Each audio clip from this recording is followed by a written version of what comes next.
लड़ाई लड़िए, लड़ाई लड़ी जाएगी, सब लोग साथ। लड़ाई को आप लड़ेंगे, उसको न्याय उसके न्याय दिलाया जाएगा। हमें जाने दो दिल्ली, लोकसभा में जाने दो। मोदी के सामने हम बात रखेंगे, न्याय न मिला तो हम इस्तीफा दे देंगे, लोकसभा से हम इस्तीफा दे देंगे। देश और दुनिया वासियों से प्रार्थना कर रहे हैं, आओ बचा लो लोकतंत्र को, आओ बचा लो। बिटिया के द्वारा दिया गया, जो बिटिया के साथ अन्याय किया उसको न्याय दिलाओ, और जिसने किया है फांसी दिलाओ, और जो अधिकारियों ने लापरवाही किया है उनके खिलाफ कार्रवाई कराओ। हमारे नेता ने कल मांग किया है 1 करोड़ रुपए का, हमारे नेता ने, और आज उस परिवार के ऊपर संकट तकलीफ तो है ही है, उसकी असुरक्षा हो गई है, उन लोगों के जान के खतरे हो गए हैं। तत्काल उस परिवार की सुरक्षा दी जाए, परिवार को बचाया जाए, नहीं तो और सारा सबूत जो है नष्ट किया जा रहा है। मैं चाहता हूँ देश और दुनिया के लोगों को आकर देखो, निर्भया कांड तो भी सुनते थे, 100 गुना उससे ज्यादा गंभीर मामला है। इससे केवल दलित समाज ही नहीं, पूरा समाज आज चिंतित है, भय से है, गुहार लगा रहा है, लेकिन कोई सुनवाई नहीं कर रहा है। अधिकारी लगे हुए हैं कि इस चुनाव को कैसे हराया जाए, अजीत को कैसे हराया जाए, हराने में लगे हैं, पर्ची नहीं बांटी जा रही है। अन्याय बहुत बड़ा हो रहा है, इससे बड़ा अन्याय क्या होगा। तो हम आपसे प्रार्थना करते हैं कि आप हमारी इस बात को, विचारधारा को केवल फैलावार ही नहीं, सारे देश में बताओ, जिससे इस तरह की जो घटना हुई है, आजाद देश के माथे पे कलंक है, मर्यादा पुरुषोत्तम राम की धरती पर कलंक है, राम की मर्यादा को तोड़ा गया है। इसलिए आपसे प्रार्थना करता हूं और सारे अधिकारियों से, इस सरकारें आती जाती हैं, 1.5 साल में हमारे नेता के नेतृत्व में, अखिलेश के नेतृत्व में सरकार बनेगी, बहुत मजबूत सरकार बनेगी। इतनी मजबूत सरकार अब तक नहीं बनी थी, 40-50 एमएलए भी नहीं इनके जीत पाएंगे, ये हालत पैदा हुई। इस चुनाव को अवधेश प्रसाद नहीं लड़ रहे, पवन पांडे नहीं लड़ रहे, पारस नहीं लड़ रहे, ये चुनाव जनता ने अपने हाथ में लिया। आम जनता, हम आपसे प्रार्थना, आचार संहिता अगर मुझ पर है तो सत्ता में बैठे हुए लोगों पर है, अधिकारियों पर है, कर्मचारियों पर है। और हम मांग करते हैं, यहाँ जो मिनिस्टर आए हैं वो दुरुपयोग कर रहे हैं, डरवा रहे हैं, धमका रहे हैं। और यहाँ तक अभी कल मेरे पास रात में लोग आए, लोगों ने पहुंचा, कहा कि कह रहे हैं घर में बुलडोजर चल जाएगा, घर उजाड़ जाएगा, आरा मशीन बंद हो जाएगी। ये धमकियां दे रही पुलिस वाले, जा रही, रात लोग भर रहे हैं। या तो एक जमाना था लोग घर छोड़कर, आज वैसे लोगों घर छोड़ रहा है।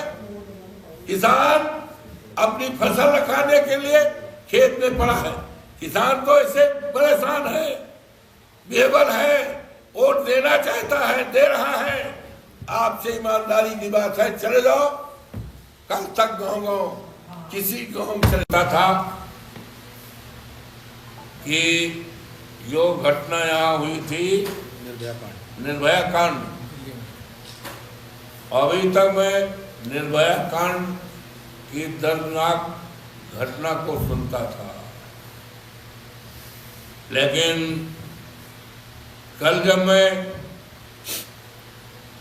उस परिवार में गया, परिवार तो है, सनवा है, हमारे संसदीय क्षेत्र में है, सरदार पटेल वार्ड हमारे लोकसभा के संसदीय क्षेत्र में है। मैंने जब सुना कि एक दलित बेटी के साथ जितना अत्याचार हुआ है, दुनिया में इस तरह की कोई घटना देखने और सुनने को अब तक नहीं मिली है। मैं मौके पर गया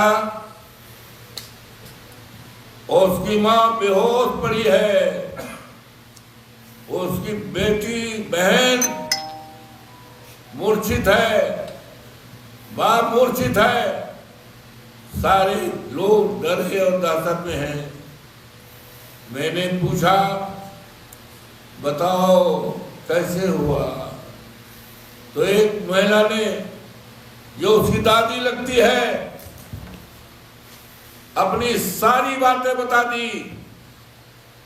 यहां तक उस बेटी की स्थिति कैसी थी, मुझे शर्म लग रहा है जबान खोलने में। उस बेटी की नग्नावस्था के बाद क्या क्या हुआ है, निर्वस्त्र करके कौन से बदन काटे गए हैं, कहाँ क्या किया गया है, मुझे बहुत शर्म आ रही है, मैं बहुत शर्म आ रही है। मैं देश की जनता के सामने स्वयं लज्जित हो रहा हूं। यहाँ के देवतुल्य मतदाताओं ने अवधेश प्रसाद के हाथ में जिम्मेदारी सौंपी है, सुरक्षा की जिम्मेदारी सौंपी है, लोगों की सम्मान की जिम्मेदारी सौंपी है। लेकिन आज हम देश के सामने क्या कह पाएंगे? देश हमसे पूछेगा कल कि एक दलित की बेटी के साथ दुनिया के सारे रिकॉर्ड टूट गए, निर्वस्त्र करके उसका क्या क्या काटा गया, क्या क्या किया गया, जघन्य अपराध किया गया, हत्या की गई। निर्भया कांड से 1000 गुना यह गंभीर मामला है। और हमने देखा, मैं उस बेटी को मिट्टी देने भी गया था और बाप को, परिवार को, सब शामिल हुए थे। यहां तक कि उसका जो दाह संस्कार होता है, दाह संस्कार भी जो हमारी हिंदू धर्म में मान्यताएं हैं, हिंदू धर्म की मान्यताओं को तोड़ा गया। जीसीबी लगाकर पुलिस के घेरे में उसको दफनाया गया।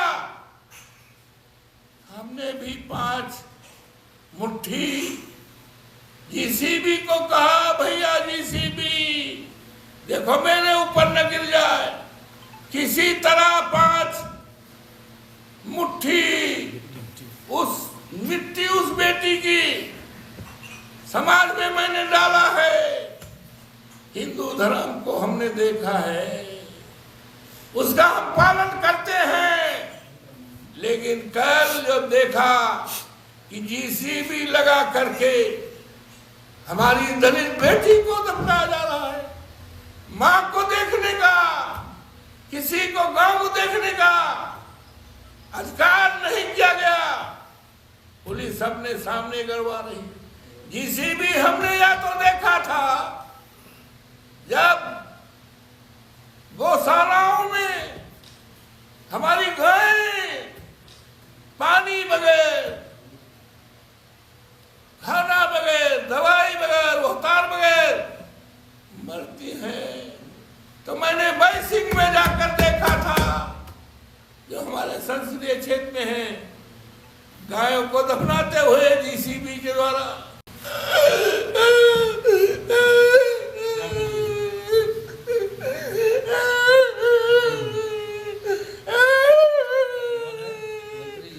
मेरा दिल नहीं कहता, मेरा दिल नहीं कहता।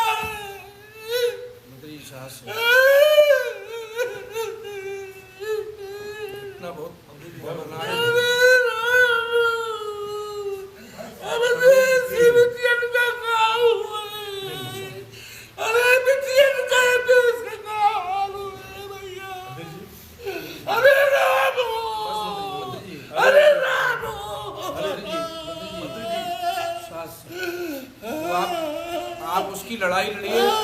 लड़ाई लड़ी जाएगी, और सब लोग उस साथ में। लड़ाई को आप लड़ेंगे, उसको न्याय उसके परिवार दिलाया जाएगा।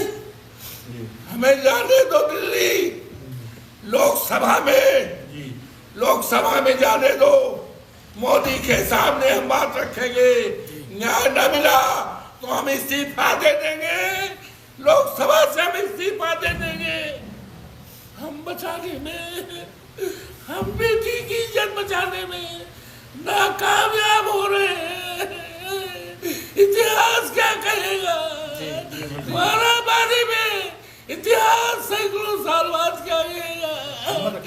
अरे तुम ये पीते, आप बहुत लड़ाई लड़े हैं मंत्री जी। कैसे बिटिया के साथ ये हो गया? रामो, आपने कितने लोगों को न्याय दिलाया? बहुतों को आपने न्याय दिलाया है, फिर न्याय मिलेगा।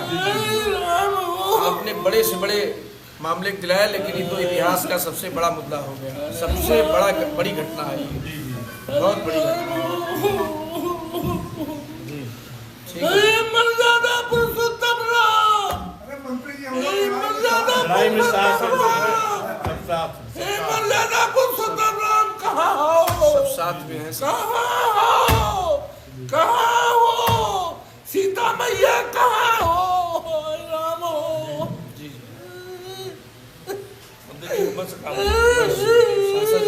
हमें जाने दो दिल्ली, हम इस्तीफा दे देंगे। नहीं, आप लड़ाई लड़ेंगे, न्याय दिलाना है। लड़ाई को आप लड़ेंगे, नहीं देना, न्याय दिलाना है, न्याय दिलाना। आप तो हर लड़ाई को लड़ते हैं। लड़ना है, परिवार को न्याय दिलाना है, दोषियों को फांसी दिलानी है, इस्तीफा नहीं देना है आपको इस्तीफा देने के लिए नहीं, परिवार को न्याय दिलाने के लिए और ऐसे दोषियों को सजा दिलाने के लिए आपको चुना गया है। अयोध्या को कठोर सुरक्षित रूप रखने से। के लिए आपको सांसद बनाया और क्या, जो भी दुर्दांत अपराधी हैं बख्शे नहीं जाएंगे।